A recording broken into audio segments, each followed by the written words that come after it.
we can start 3 minutes early. So I'm the studio head at SMG. Our game is Thumbdrift, and I think we've been around since 2013, and I feel like in our releases we've been quite lucky. We've had some successes and stuff, but this is the first game we did where I actually felt like luck didn't really play a big part, because we actually planned for it properly. And we set out with an actual goal to do something versus just, oh man, that was a success. That was, lucky us. And so I want to kind of take you through the behind the scenes of less the game design. There's a little bit of game design in here, but more about the marketing choices and how we promoted the game. Because for me, that as studio head, like people always ask, so what do you actually do? This is the first game I was actually saying, I actually really flexed my muscles on this project and actually had a real contribution versus just going, yeah, that looks good, and let's change that. And so that was important for me, because I think there was other people in the team like, so that's what Ash does. This is their first job. They don't realize all the stuff that goes on behind the scenes. And I don't want you to see this as being like, this is exactly what you have to do. This is not the formula for success. I just want you to be inspired to go, I never thought of that, or hey, I should try and do that for my upcoming game. And also kind of showing that the marketing side can be fun and creative. I used to be a coder, used to do Flash. If anyone needs an AS2 game done in like 4 days, that's me. I've done about 60 to 80 Flash games in my day. So, I've got all that background, but the marketing side is the kind of fun side where I feel I can have a lot more creative contribution to the game process. So I'll give you a quick overview of our team. This is the team now. That's the team as it currently is now.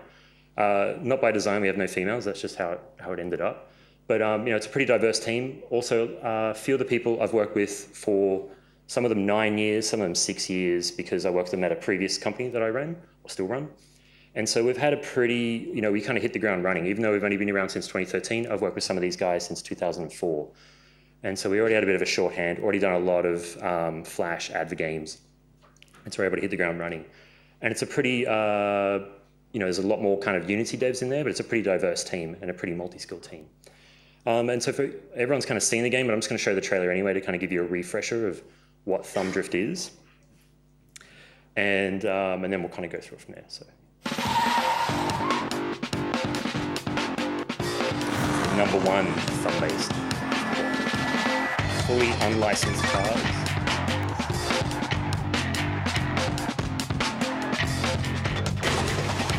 Trademark. I couldn't get any press to say that quote, and Jeremy would not reply to any of my emails. I also linked in 3 different Ken blocks, and none of them got back to me. One of them got back to me and said, no, I'm not interested in joining your company. I was like, no, I want to pay you to use your name in a quote. So Ken Block says this game is great. It's Ken Block from Ohio, but it doesn't matter. So I just used this quote anyway. So if Kenneth Block from Ohio actually tracks down the game, he's going to be like, hey, I actually said no. So also Jeremy Clarkson didn't say anything, which is good as well. So that's the game. It's it's a very simple game.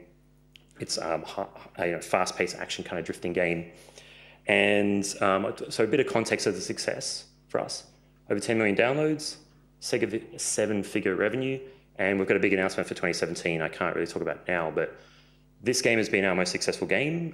This is our 5th game that we've released. And so that kind of gives you a bit of context. Like this game will fund our studio, or this game has funded our studio for the next year, and kind of gives us a bit more. The more success we have, the more wiggle room we have to try new things. When you have a game that doesn't do well, your wiggle room goes down. To give you a bit of context as the games we released before this, our first game was OTTTD. That took us 18 months. That was our debut game. And like everyone, when you make a debut game, we overbuilt it and basically almost killed us. If we had 2 of those games in a row, we would be out of business. I'd say it's barely broken even now. Put a lot of work, a lot of effort into it, but yeah, it kind of almost sunk the team straight away. Then we released one more line, which we did as a kind of a cathartic experiment for OTTTD. So one more line took 1 month to build, another month to kind of ship, and then made 4 times the amount of OTTTD and kind of funded the studio for the entire year. Then we released one more dash after that, and that didn't do anything at all. But the thing is, we had a decision to make. It's like, do we keep going down the one more, the kind of simple geometric games, which did really well? We had 1 hit and 1 miss, or do we do something else different? And that's kind of the decision as a studio head you have to make, is like, I need to think strategically about our project slate and where we're going to go. And, that is a tough decision. So for me, I made the big call and I said, let's just do a car game. It wasn't any really more, there wasn't much more thought into it than that. And why? Because cars are awesome, right? Like that was basically just, you guys do a car game. We'll make a good car game, but let's just do a car game. But there's a little bit more to it than just cars were awesome. The thing is, with cars, there's this inbuilt audience around the world of people that love a certain type of car, a type of brand. They go to these meetups. This is a Sydney meetup. They go to these meetups for hours on end and just talk about cars. They sit there and look at engines going, oh man, it's an RB26, but I stoked it to 2.8 and it's really awesome. And they get excited about that. They spend all their money. It's a lifestyle. And we didn't have that with our previous games.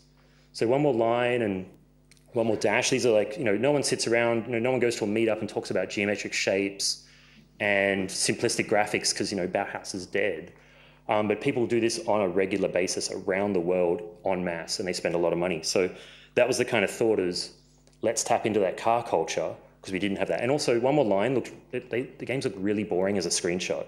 They're fun to play and they work well at trade shows and stuff because you see it working. But as a screenshot, it doesn't really attract the eye. So, we wanted a game that would look cool as that, in a screenshot. And so my other big plan, so other than doing that, is let's partner with a YouTube channel. I know a big YouTube automotive channel in Australia, and we're going to partner with them. They bring the audience. They've got a huge audience that they're monetizing really well. We'll bring the game. We all win. We all get excited. They were super keen. We were super keen. We started prototyping, writing GDDs. It was great.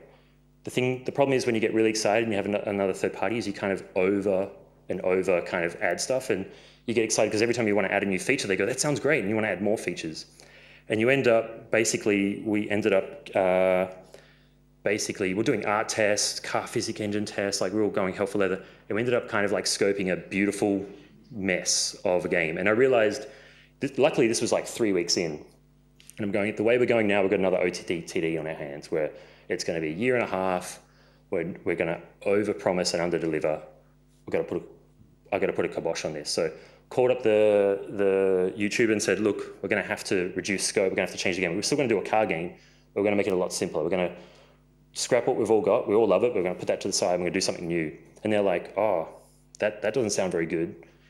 These guys are creative people, but in their mind, in my head, I was describing this. It's like, we're going to do something beautiful and simple. It's going to do exactly what it needs to do. It's going to be classic. It's going to be great. But I just assume everyone knows how games work, that you can have a very simple mechanic and it can be fun. Whereas what they wanted this. They wanted, like, I want all the buttons. I want hyper sound. I want everything to do everything. And they were getting, they were kind of disappointed that we weren't going to reach their first vision. So much so they sent me this email. Oh no, sorry. Go one back. So then I said, like, come in and we'll show you the new prototype. This was like, and then within a day, like the next day, so we didn't have a prototype yet, so we're prototyping away. And we came up with this prototype in one day. The thing is, when we had this, it was a boxy kind of thing. For us, this was fun. Like, I was like, oh, actually, I keep playing this thing. I just want to keep playing it. So we knew it was fun because we could see where that game could go. That was built literally in a day, the day before they came in to, have a new chat and talk about the relationship moving forward. For them though, like, they don't understand because they don't understand the game process, which is my ignorance. They just saw that and went, oh, that's a cheeseburger. This was the email they sent. So I love analogies and I didn't really take too offense to this. I took offense to a few emails that they sent post this, which I won't share because they were a bit more rude. But this is a cheeseburger and our epic game are ribs. And I was like, well, they sell 1 billion cheeseburgers around the world, but I didn't say that. I said, hey, I love an analogy as much as anyone. So, hey, no hard feelings. Let's move on. But the fact we showed them a 1-day-old prototype, they were kind of insulted, like, oh, what is this? This doesn't look very good. And so that was my problem with assuming that they knew what the game process, the creative process was like. You start with a prototype and then you build on that. For them, they're more film creators. It's basically, that they might look at a storyboard and understand. And also I didn't understand how egos work because I hadn't really worked with many celebrities before. And so they're just used to getting their ass kissed and yes-menned all the time. So for them to have someone not, do exactly what they want was kind of a weird, oh, don't you know who we are? So that was, you know, that was a bit interesting. So basically, you know, we just moved on. That was me. You know, look at all those fucks I gave. And I was like, whatever. So we moved on. We moved on without them because it was like, you know what, we're not going to, you know, if they don't care, I'll let it play one more time. It's really fun. Like, when I found that GIF, I was like, that's exactly how I felt because I did give a lot of fucks. So here's a breakdown of the initial timeline. So we started in May. Ooh, I'll move that. We started in May, and then we probably lost a month just doing this kind of, you know, R&D scoping. And then we had prototype game 2. Started working along. We had PAX Prime where we had one more line, so we lost a big chunk of time from the team there. We then had Death Squared that got chosen for Indie Showcase, and we lost a big chunk of time because it was the same dev on both games. And then we had, you know, the PAX Oz exhibit. If I could do anything again, I would not have put Death Squared in PAX Showcase because it was too early, and really just, we lost like a month and a half. And we didn't meet our launch date. We've never met a deadline at SMG, but we missed our November launch date because, you know, it was either Death Squared gets the love it needs or Thumbdrift launches on time. And again, studio head has to make a decision. Let's just make sure Death Squared gets what it needs. So we pushed that back. So then we added more time onto it. And we also had Christmas coming up and everyone to take Christmas off. You know, I don't celebrate Christmas, so I would have loved everyone to just work through Christmas, but no one saw my vision. And we kind of launched in Feb. You can see that was the kind of plan. So we'd launch in Feb, we'd have some paid media, special guest invites, the little news icons when we shared it with press. We actually showed it with the platform holders, Apple and Google at PAX. So they had some hands-on, so they saw it, you know, a good, 2-3 months before release. So they knew what kind of game it was. They could see it in their hands. And so that was kind of, and then we launched Android afterwards because we wanted to make sure we could focus on one platform because it's actually quite hard to, you know, simultaneously launch on both. And also, yeah, it was just much easier for the team there. And so you can kind of see, and we also planned out a cadence of, you know, new updates because we knew from our previous game, we launched one more line, we made so much money and we're like, woo, and then we just moved on and we forgot to kind of, you know, stoke the fire and forgot about it. And it, you know, it did well, but it just slowly died. So this one was like, no, we're going to actually support this one properly with regular updates. And so one back here, so end of month EOMM, which stands for end of month meetup, which is actually a car meetup that happens every month in Sydney. So early on, this is how early on it was like, I want to make sure the game we're building appeals to those people that we're aiming for, that love cars, that talk about cars. So we drove out to Eastern Creek. We took the game there, very early prototypes, a little bit more developed than what we had for the YouTube channel, and showed it to a few people. And when you get people going like, oh yeah, man, that's pretty sick. I love it. That's pretty sick. And then we tell them what cars are going to be in there. They're like, oh yeah, that sounds great. You should put this other one in there. And so that was good. I can't do I'm trying to do an Aussie one, just comes out like, you know, super wild kind of thing. But the fact that they were into it, you know, kind of gave me a bit of confidence to go, okay, if they're into it, then I know we can make a fun game for gamers, but as long as the people that are passionate about these cars are into it, then we'll be happy. So, you know, that gave me a lot of confidence there. I also left my laptop there and someone stole it, so that sucks. But side note, never leave your laptop somewhere where it's an hour drive to get there, because then I only realized when I got home and it sucked. It was like, oh yeah, I saw your laptop and I just moved it while we packed up our stand. I was like, great. So, well, side note. Then we're at PAX Oz, and that was great getting the real, you know, kind of core gaming audience to playtest the game. We saw a lot of bugs, not a lot of bugs, a lot of user issues come up. Initially, we had like an insane mode, which is what we wanted, like super fast mode, and then we had a practice mode, or, you know, like, you know, kids mode. And we realized that, you know, one person would choose one or the other, and then when they'd choose insane mode and go, oh, this is too hard. So we actually realized, oh, we just start out in kids mode and build up to the speed of insane. So that was a big one we took out of PAX. Also, male, female, young and old were playing it, and that was a really big kind of bonus for us to see, oh, okay, you know, the girlfriend was like, oh, I don't play games, or, you know, I don't really like car games. Here, have a go. It's Need for Speed meets Temple Run. I was like testing out new lines as well, also trying to see that to the media, but they never kind of parroted what I wanted them to say. But, you know, seeing them play like, I don't like car games, but I actually like this, that was kind of like, yes, we're onto something here, because that was the kind of idea. If you like car games, it's great. If you don't like car games, it's still fun. So now we had a game, and you can see there's Death Squared in the corner there. So we had 2 booths. That was, you know, and there was a lot of fun kind of, you know, seeing people's reactions. So now we had the game. It was looking pretty good, so we needed a launch plan. And so this is like, it's when I rub my hands together and go, okay, this is my time to shine. The good thing about car culture, and the good thing about having like compared to One More Line, which I had, like, my launch plan was just to send a bunch of emails out. Good thing about car culture is there's so much to draw on. And also we had to like plan what are the first 50 or 30 cars we're going to put in the game. And so it was a very strategic choices in terms of like, oh, let's make sure we put the initial D AE86 in, the kind of black and white one. Oh, we'll put the DeLorean in. Oh, we'll put, a classic R32 in there. I know Justin from Zen Garage. We'll make sure that's in there. So really strategic choices as to what kind of cars we'll appropriate to kind of, leverage or stand on their shoulders, if you will. And then also I had to learn the difference between what an R32 and an R34 was.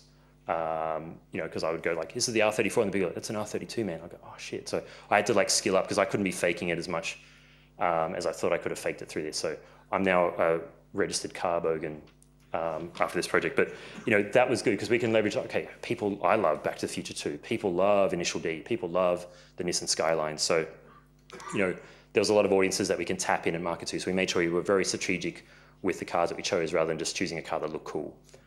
I also said, like, let's put a proper budget together. Let's not just do this. Let's do this properly. So I said, let's put down 50 grand as a benchmark just to work in. Like, that's our marketing budget, and everything will split into that. And that kind of gave me a good, kind of framework to go, okay, everything's got to fit within that 50 grand. So part of that was I started, putting out RFPs to different media sites. So, like Speed Hunters, there was Car Throttle, other sites saying the Enthusiast Network, all these other multi-channel networks of websites and stuff saying, I want to promote our game, what can you offer me? And they'd come back with an RFP, and they'd come back, oh yeah, so for like 100 grand, and be like, oh, okay, I don't have 100 grand. What can I get for 5 grand? And be like, oh, for 5 grand, we can give you some banner space and make stuff like that. So I'm like, oh, okay, let's do that. So I actually made some banners as well. So they're GIF banners, like send my GIF days. It was actually really hard to get that under file size. But really the GIF should look like this, because basically I only spent about $2,500 on banners, and we had about 800 clicks. So that's about $3 a click. So even if every single one of those installed the game, we would have had $3 in install. So that was a waste. I did a lot of Facebook, and YouTube helped us out with doing a lot of YouTube ads. They actually did really well. And so then I just paused all other kind of marketing because it was just much easier to do self-serve Facebook and YouTube than to deal with all these people. And then I canceled everything else. I tried to chase to get refunds. One of them took about 50 something emails, 6 months. And I finally got a refund as a US dollar check, which is a pain in the ass to cash in Australia. So lesson learned there, don't do banner ads because you're just wasting your money. But the big part of the launch plan, outside of just banner advertising and stuff, was special guests. That was our kind of, ace up our sleeve. It's like, if we couldn't partner with one YouTube channel, why don't we partner with lots of channels and lots of communities out there? Because in the researching of where we should advertise, I was stumbling across all these different sites, and the community out there for cars is huge. It's wide and deep and unique, and people are passionate about one type of car or one type of driving. And so, we had a massive list, and I emailed, it was like 100 plus emails, and the game hadn't come out yet, so we didn't have a huge response, but only one group said no. A lot of people didn't even reply, but only one group said, no, not interested, which is kind of funny. But we had a lot of people come back and say, yeah, it sounds good, because it was like a value exchange for them. So for them, it's like, you don't have to do anything. We will model a car of your choice, we'll put you in the game, we'll promote your brand, and if you like it, if you like the inclusion, we'd love a mention on your social network or following. That was our only kind of commitment there. And so a lot of people were like, yeah, it sounds great. And when I had a few of those in, like, hey, I got Justin from Zen Garage, I got Domestic Mango. Luckily, a few people knew that. So there's a little bit of like, oh, if he's on board, I'll get on board. And I don't have to do anything. We found pages like Bulletproof Automotive, GTRR, Bespoke Ventures, which I'd never heard of, but they got 5 million Facebook fans, and everything they post goes really well. And they had this amazing BMW Z4 thing that they built for SEMA, which is on right now, which is kind of interesting. They built this amazing car. So it's like, and I thought this guy, 5 million fans is just going to blow me off. But he was actually the most responsive. He was like, oh yeah, great. Here's some photos, do this, that'd be great. Oh, what else can you send me? And so, kind of build these relationships with these people that have, a huge following.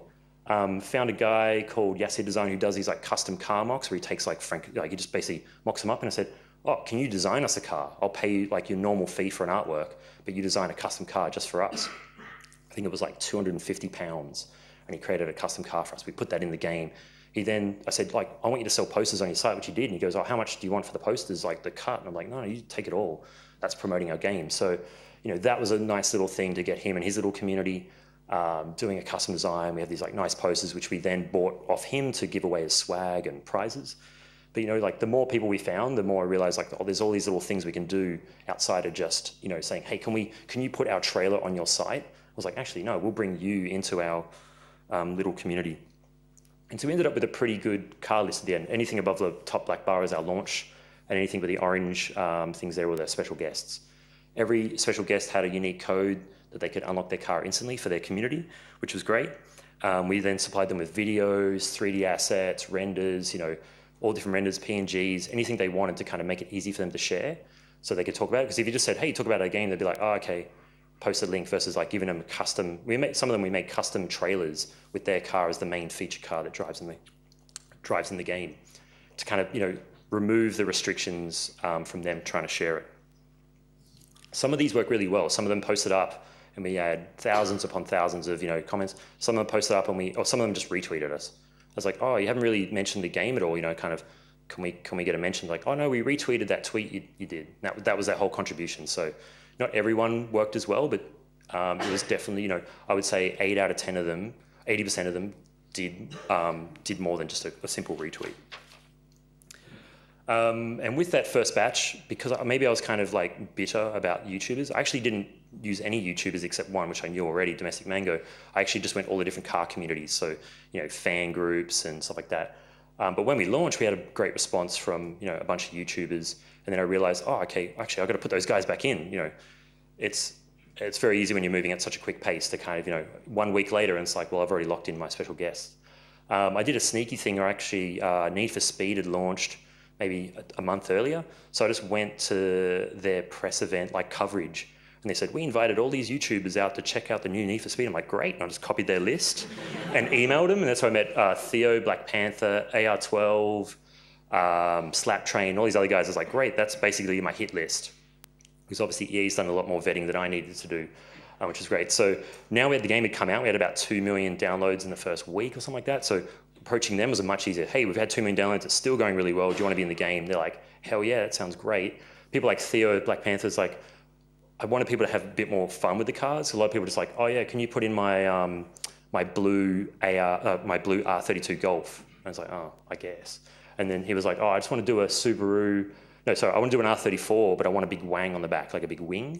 And I'm like, how big do you want this wang? Because I'm going to go big. And so I said, like, the wang was like 4 times the size of the car. And he goes, okay, maybe not that big. But we kind of came in the middle, and you can kind of see it's just this big wang. And then he calls it the Jeff, the big wang. So they could name the car and stuff. So, you know, it was a lot of fun talking to them and letting them have a bit of a creative process as well. Either they create their exact dream car or their exact car or just a crazy car.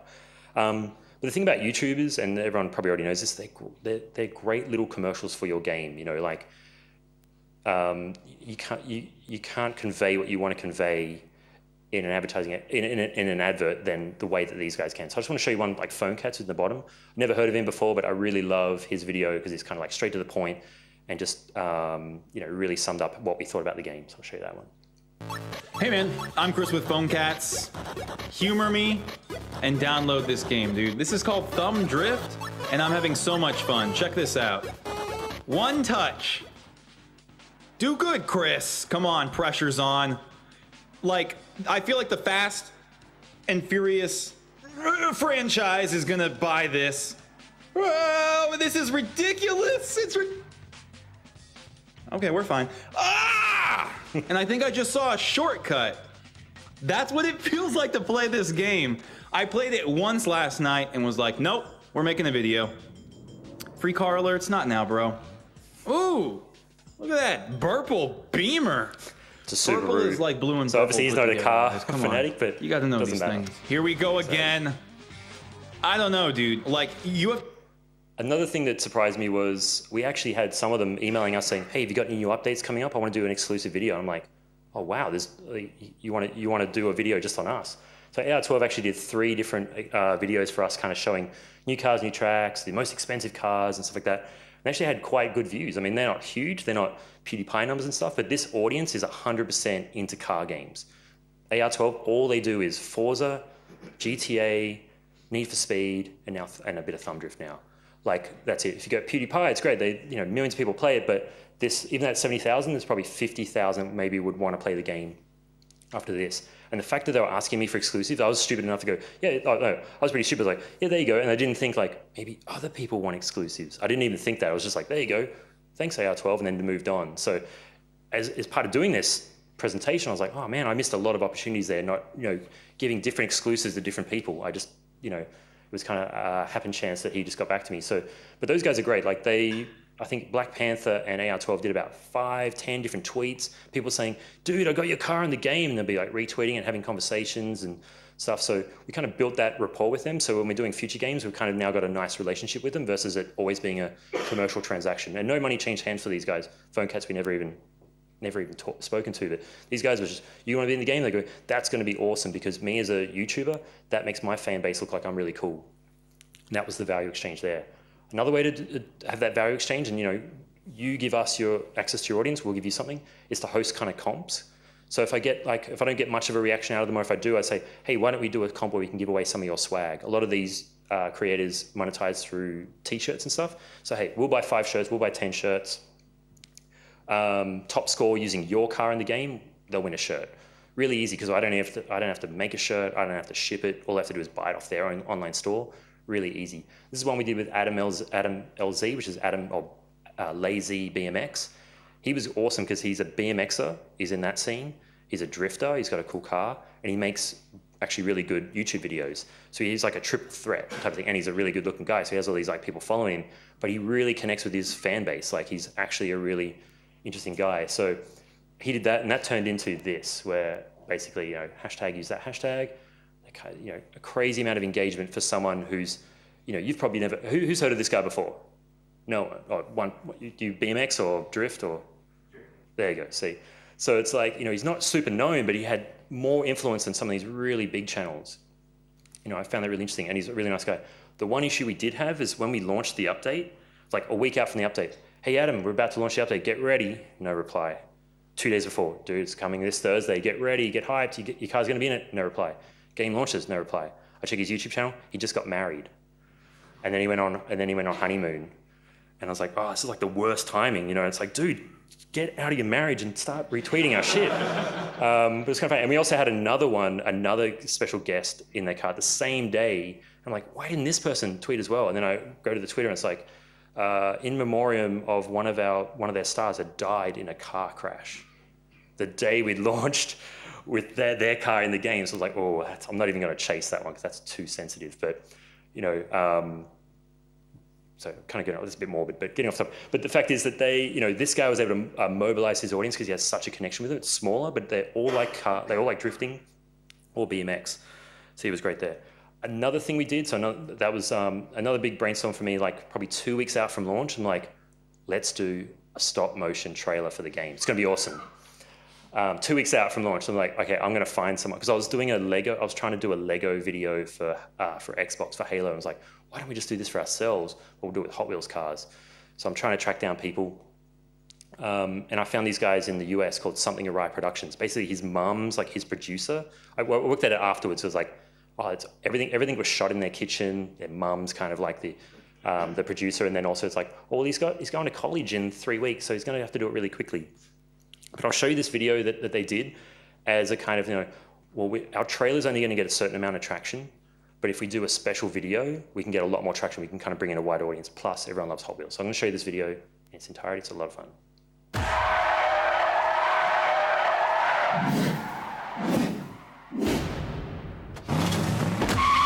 an R34. Ford Escort. Very particular cars were chosen. This wasn't just, I'll choose any car.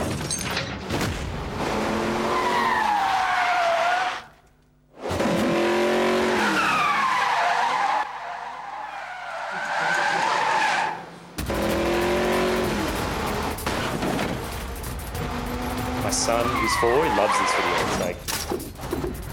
It's amazing watching it with him.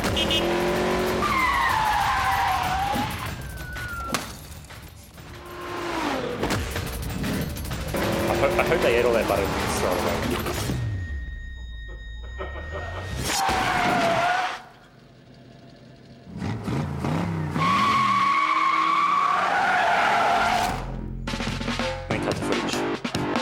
we actually shot that.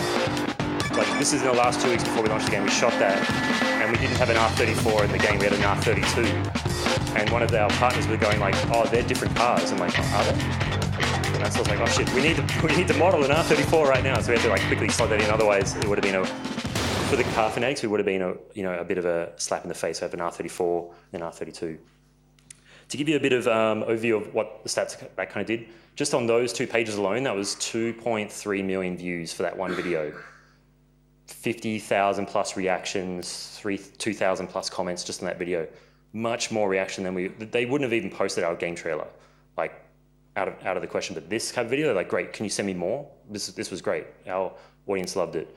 Best thing I love about comments is, first comment, or top comment, "Did they seriously put a V8 sound for the R34?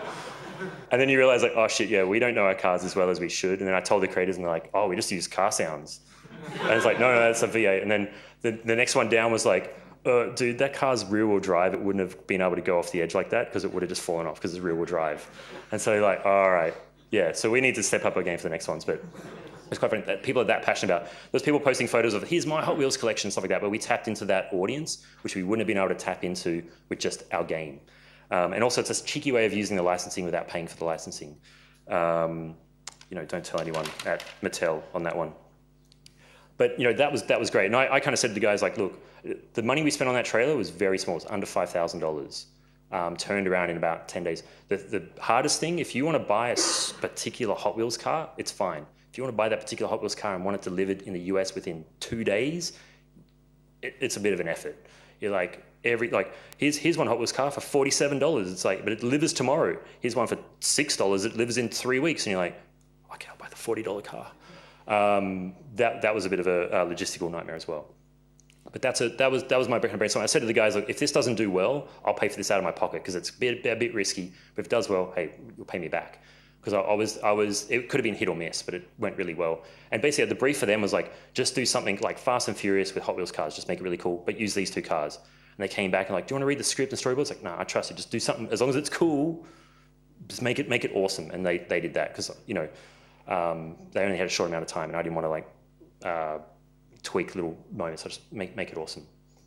Another big thing is let's look at our social networks. Where are we going to put on? So obviously we launched across all these social networks for Thumbdrift, including the little cat one up there. You can see there's a cat network, the Minion network. No, we didn't, but there's just a lot of icons that look good. But the thing is, you shouldn't neglect your social networks, your own networks. But when we launched Thumbdrift, we had about 3,000, 4,000 followers total across our Facebook and Twitter and YouTube. So it wasn't huge. And a lot of the time we're just talking to other game devs. But part of the process of trying to find the marketing, in the media, I stumbled across Car Throttle. Who's here has heard of Car Throttle? Wow, the same guy.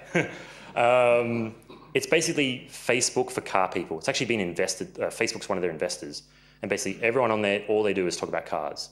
And so we talk about them about, going to spend a bit of media, we'll be there to, do some custom content. They said, "Oh, you should start your own custom channel." I'm like, "Oh man, another channel to manage." Yeah, whatever. So I kind of humored them. They set it up for me. And I started posting on it. And I realized, man, we've got like 100 followers, but we're getting like crazy engagement, 10 times the amount we're getting on our 3,000 followers on Twitter. You can see there, I posted up quotes. So I had people do the work for me as well. It's like, "Hey, we need more car quotes for Thumbdrift," because I was going through movies and stuff. I didn't know cars as well enough. And they've got like 74 comments, 238 likes or ups. Huge engagement from that, from a very small fan base because it was concentrated and they love cars. Got some great quotes out of that I never would have found before.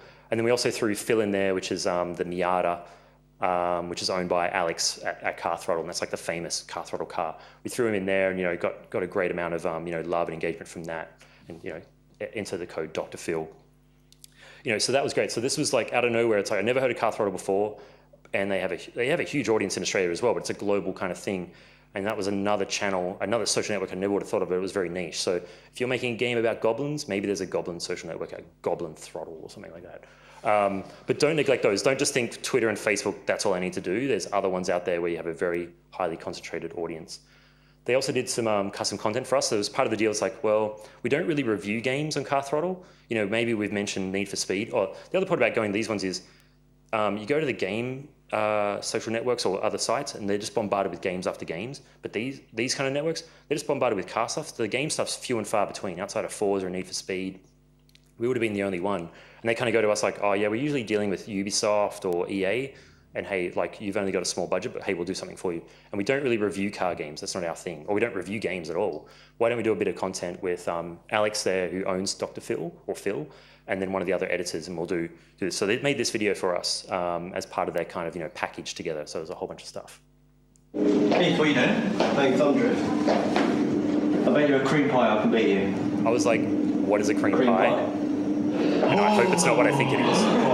Come on. Right. Careful. Oh, my, 35. 35 points. 35 to beat. He's like the head editor. It's the guy so everyone I didn't realise it started.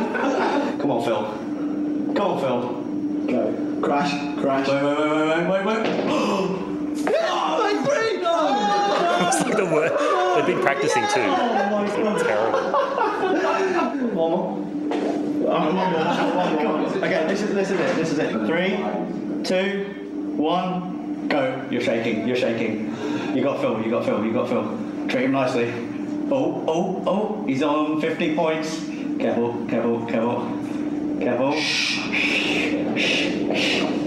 Phil's treating you well. This is pretty much like me. I'm a drifter as well. Come on. Oh! 212 to beat. Let's go. Okay. 3. Anyone want to take a bet whether he gets it? 1, go. Nice and steady. Oh, that's not steady. Come on. Oh, yes! No! This is better for their audience. This was better than a game review. 64 points. Better than saying, oh, it's It looks like I'm getting double cream pied. Yeah. To beat our Thumb Drift scores, download the app on the App Store and on the Google Play Store.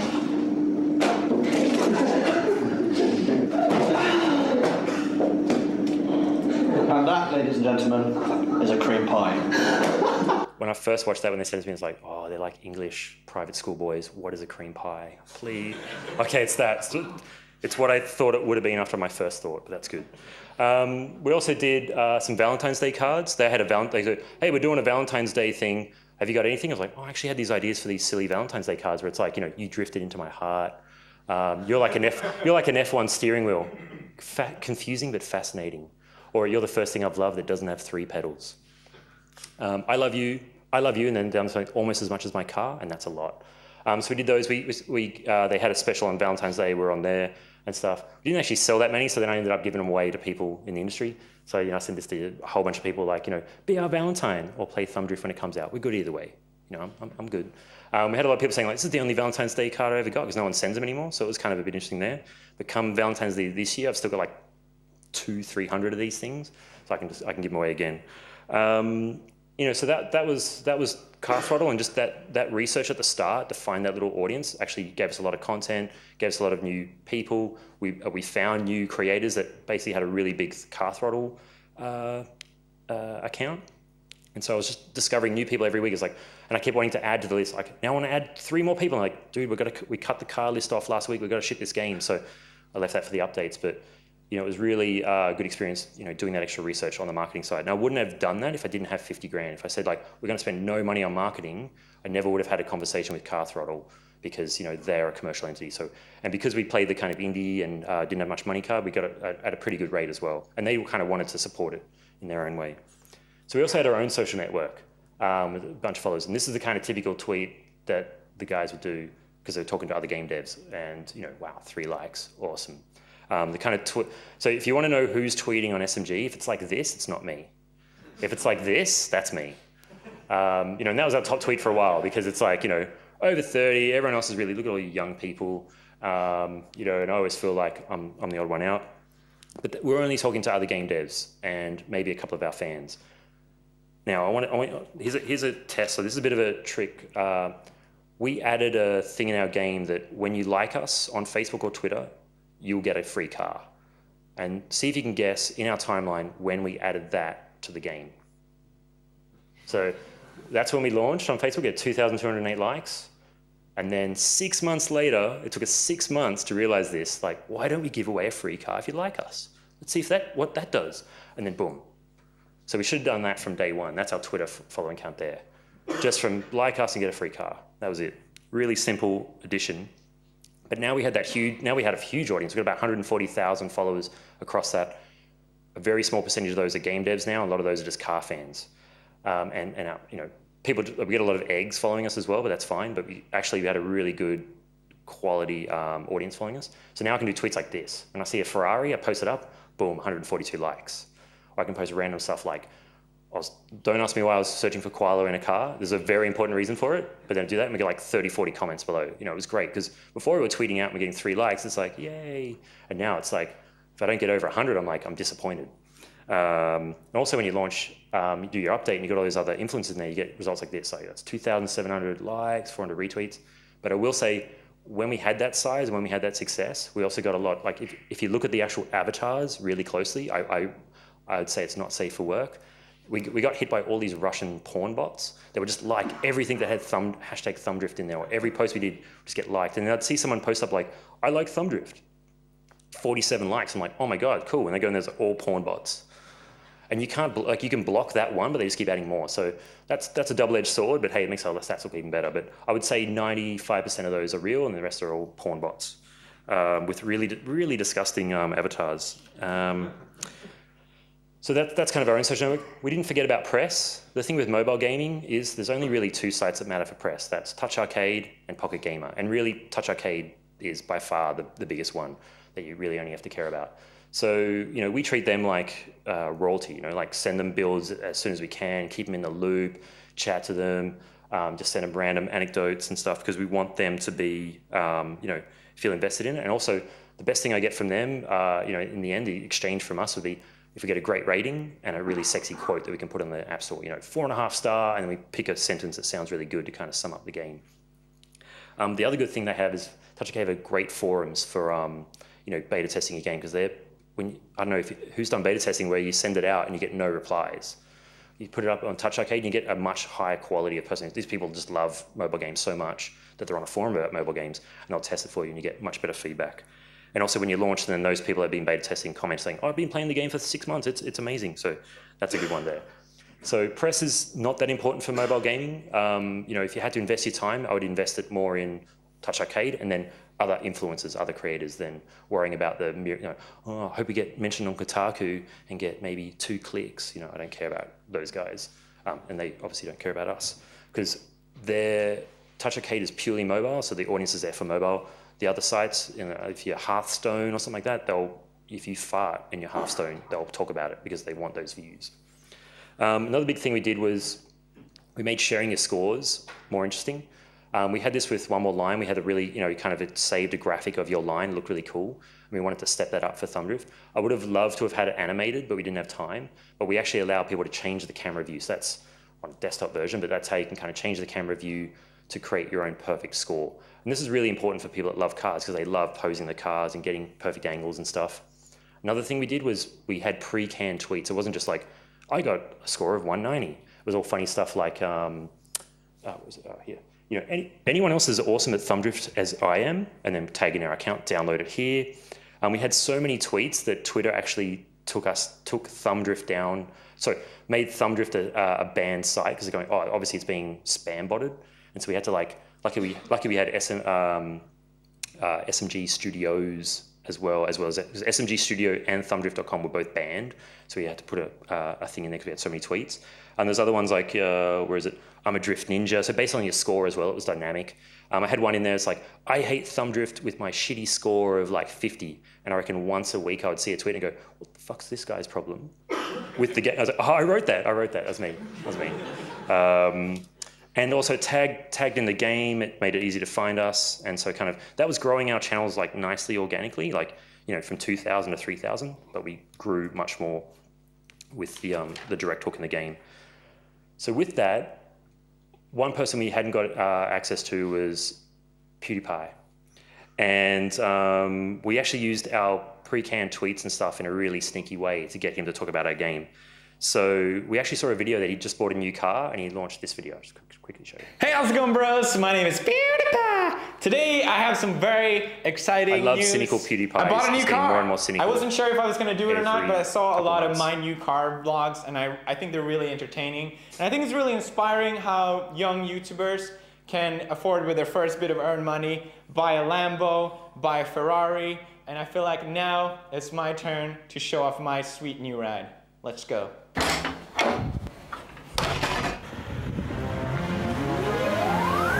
Slam it.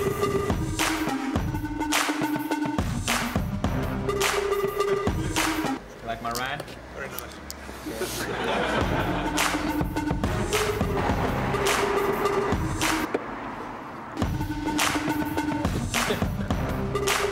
So we saw that in the office is like, we've got to put PewDiePie in the game, but we've got to be fast. So within 2 days, we had him on the car,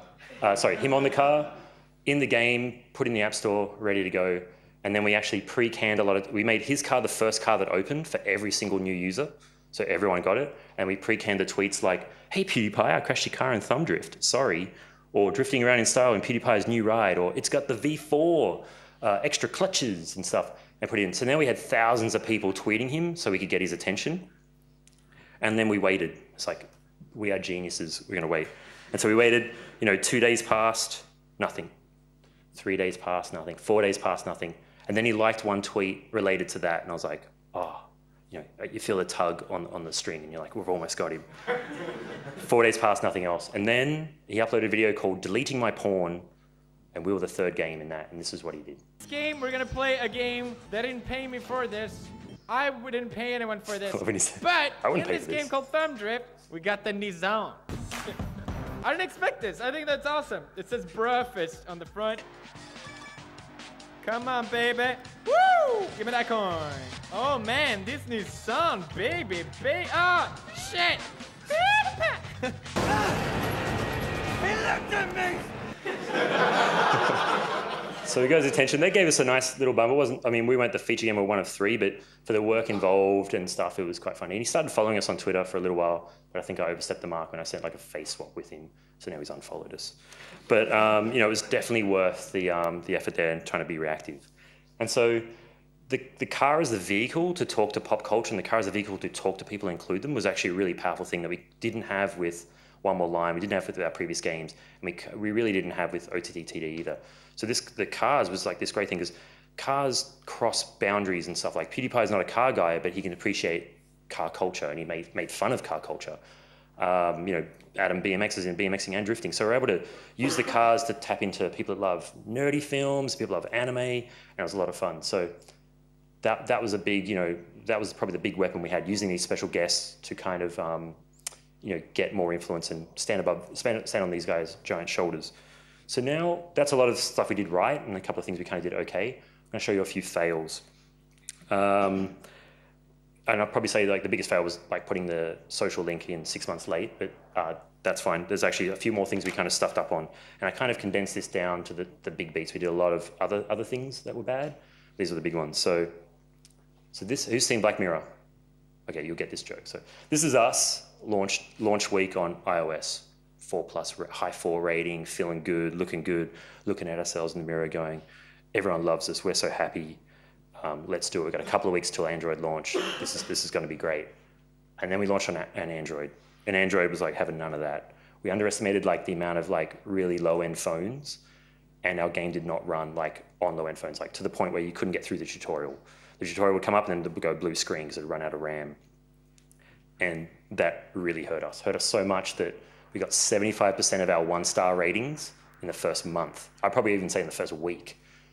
We had a feature lined up for Google. They shut it down after a day because it's like, whoa, below 4. Luckily, they did shut it down. Otherwise, we would have gone even lower than 3.8. But we were at a 3.8.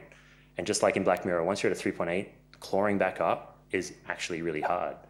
Especially when you got the volume of, 66,000 ratings is, it's not millions and stuff, but every single 5-star rating is like 0.0000001% going to move your rating up. And so you need a large volume of high ratings to move that bar up. And we were still having issues. So we turned it off for like almost every phone except the key ones, turned it off for every country except tier 1 countries, because tier 3 countries don't have as more phones. and kind of just clawed our way back. We're still 6-7 months later, and we're slowly almost at a 4.2, but it has been a hard slog, and issue after issue after issue. So that was a huge one for us, not testing. That really hurt us on our launch. So, basically we were trapped in our own 3.8, no, we're better than this. We're better than this. And I was replying. The good thing on Google is you can reply to tweets. Sorry, you can reply to reviews, not ratings. So people say 1 star. And we're having issues because they launched a new version of Android where you couldn't actually download the game. It'd be like, it won't download the game. It's like, oh, that's because you've got to unmount your SD card. So I had this spreadsheet of all these responses to give, all these issues that we couldn't control and all the issues we could control. But we had so many. And I was trying to convert each one of those 1 stars into maybe a 2 or a 5. And I'd say hey, 1 star really hurts us. Please try again, and we've tried to fix it. We'd love a 5-star rating. And you'd be surprised, we did turn around quite a few of those. I'd probably say maybe 200-300, but when there's 6,000, it's like a drop in the ocean. But yeah, now we've got lower installs, so it's going to take us a little bit longer to get to a proper rating. The other thing we didn't do, we really didn't play up the ragdoll. This is probably the crash camera about version 1.2. Before it would just, as you saw on PewDiePie, it would just crash, and you'd see the crash thing. Someone that did it really well that launched right after us was Faily Breaks. They focused on their ragdoll character, and we saw them and said, oh, we should have played up our ragdoll much more. So I'll show you their video to celebrate their 10 million downloads, and just you can kind of see how the ragdoll is probably 50% or even not 60-70% of the enjoyment of the game. Well, even when you crash, they're still having fun watching the ragdoll.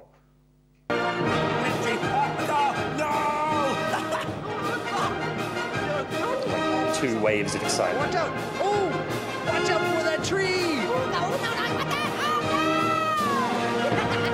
Do the jump. Hell yes. Dude, we're pro. Lonnie won't review our games. I don't know. Watch out for the train! I don't know what his problem is. Hear me! Oh, no!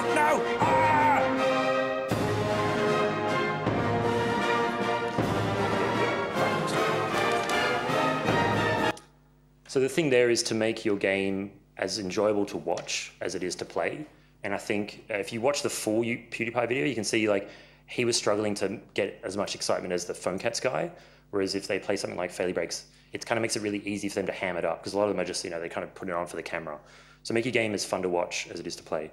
Another quick one was, hack videos. People will be uploading here's how to get free coins, here's how to get unlimited time and stuff. So my thing is why not upload your own hack videos early? So we did this for one more jump where we uploaded our hack videos, because this will stop people actually trying to hack, get free coins. Hey guys, what's up? It's one more jump hack video. We're going to show you how to remove the ads from the game. This is a foolproof method. This will 100% work every time. I don't know if we should be uploading this video, but we're going to do it anyway. So what you're going to do is you're going to open up the game, one more jump, download, it's pretty awesome.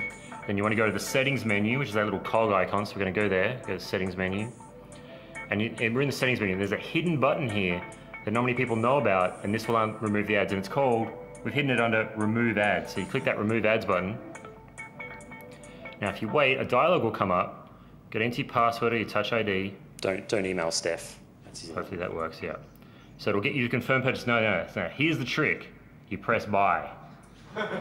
Press that, boom, we've already purchased it, it's okay, boom. Now, thank you. And now if you go back, boom, no ads. That hack is 100% gonna work every time. Let us know in the comments if it worked for you, and thanks for playing. So that was it. Upload those hack videos, because people are searching for that, all the cars, car codes and thumb drift. There's some of them one person had two videos, one video of his band camp, and one of thumb drift with 70,000 views. People are searching for it. It's not because they had influence, just people are searching for it. Should have jumped on that earlier. Probably the biggest thing, big mistake we had was we had a tiny metagame. Basically you raced, you earned coins, and you spent them on cars. That was it. I remember seeing the Rodeo Stampede guys. I'm like, dude, when's Rodeo Stampede coming out? I love that game. When's it coming out? They go, we're still working on the metagame. And I was like, dude, that's been ages. And then I realized in hindsight, that was a very smart move. We started really great retention on Thumb Drift, but because we had such a tiny metagame, there was no actual incentive other than to get all the cars, and that was a big detriment. So we had a lot of installs, and we had a great retention, but we could have monetized them better and retained them more. So really put time and effort into your metagame, because it is important for these type of small casual games. That said, if the game wasn't a success and you spent all your time on the metagame, you would have wasted it. So it's kind of 2020 hindsight, is great. because now we had successes like, oh, I should have done more. I should have had a garage and stuff like that. But that was a big fail from us, I think. We also made a Flash version of Thumb Drift. We actually did this for one more line and launched it across, Not Doppler, one more level, Newgrounds, and did really well. But the problem was we had the issue with that was a good one because we had a different developer doing that. Because I had the same developer working on this and Thumb Drift, and I had to make the call like, do I keep pushing this Flash version to get it working properly, or do I keep working on the main game? Obviously, the main game took precedence. And then when we launched, I forgot about this. I forgot about this till we did this talk. So I was putting this together last week, and I'm like, oh man, we should still launch this because the Flash version of One More Line still drove like 20, 30,000 clicks a month to our game. So that was a bit of a fail for not planning that properly, leaving it too late, and also not even launching it. Wrapping it up now, here's a list. Everyone loves lists. So passion and pop culture make it easy to target market. Like that for us was Cars was perfect because it kind of encapsulated movies, anime, everything. Invest time in your metagame, as I said. Integrate social hooks from launch. People want to be incentivized. Like don't feel it's a cheap and nasty thing. It actually works really well. Create interesting content around your game or around your pop culture or passion point. Value exchange with influencers and creators. Like you got to give them something rather than say, hey, can you review my game? Give them something in return, maybe money, or it may just be like your time and effort. Make your game fun to watch as well as play. The next brief route, like after to do a car game, my next brief was like, do a ragdoll game. I don't care what it is, as long as it's fun and it's got ragdoll in it. That's the next one for us. And also test on Android. So that's me. That's my awesome hashtag. I should have put up the suggested tweets, but please grab me afterwards and have a chat. And yeah, I hope you enjoyed that, and I hope it gave you a bit of insight into more than just the game design, but a bit of the marketing side. And yeah, thank you.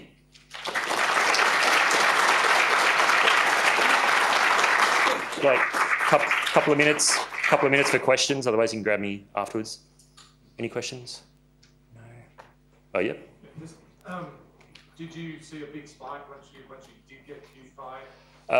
It was okay. It wasn't a huge spike, but it was still definitely worth the time and stuff. I tried to correlate all the bumps to things we did, and I couldn't actually, like there was a lot of bumps and there's a lot of things you don't know are happening, like a feature here or mentioned on a site I've never heard of.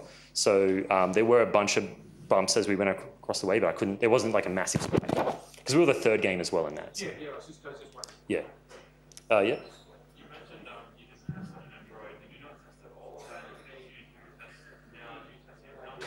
Yeah, we tested, but it's these kind of like 1 gigabyte devices that I've never heard of in countries, like we can't even buy them in Australia. So tested on the S4, S3, bunch of Zenphones, but yeah, there was just so many devices. And then when you see that list, like 9,000 devices, you're like, that sounds good. When actually it should have only worked in about 1,000 of them. But picking that 1,000 is quite hard. Cool. All right, thanks guys.